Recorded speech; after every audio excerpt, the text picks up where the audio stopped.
అండి కాకరకాయ ఫ్రై చేస్తున్నాను. ముందు కాకరకాయలు మంచిగా నీట్గా కడిగి పెట్టుకోవాలి. కడిగి తుడుచుకోవాలి, ఒట్టిగా తుడుచుకొని ఇట్లా కట్ చేసుకోవాలి.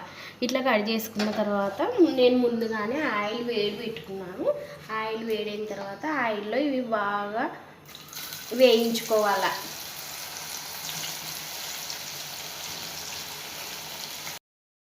ఫ్రై అయ్యేలోపు మిక్సీకి వేసుకోవాలి. ఉప్పు, కారం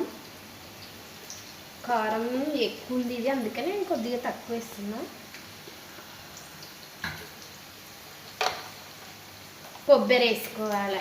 ఉప్పు, కారం, కొబ్బరి, ఎల్లిపాయలు వేసుకొని మంచిగా మిక్స్ చేసుకోవాలి.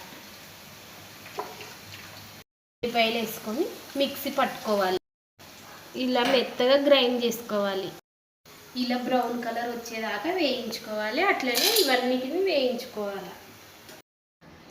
అన్నీ ఇలా వేయించుకోవాలి కాకరకాయలన్నీ. అదే ఆయిల్లో ఇప్పుడు కొబ్బరి కారాన్ని ఈ ఆయిల్లోనే కొద్దిగా ఫ్రై చేసుకోవాలి.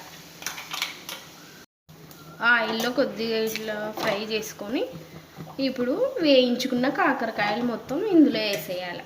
బాగా ఇట్లా ఇట్లా పిసుకొని ఇట్లా పిసికి ఇందులో వేయాలి.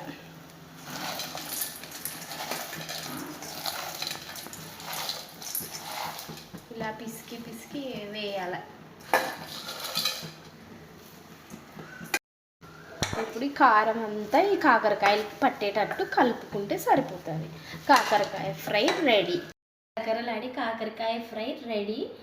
కాకరకాయ అయితే బాగా టేస్ట్ మంచిగా ఉంది, క్రిస్పీగా ఉన్నాయి. మీరు కూడా ట్రై చేయండి. బాయ్ అండి.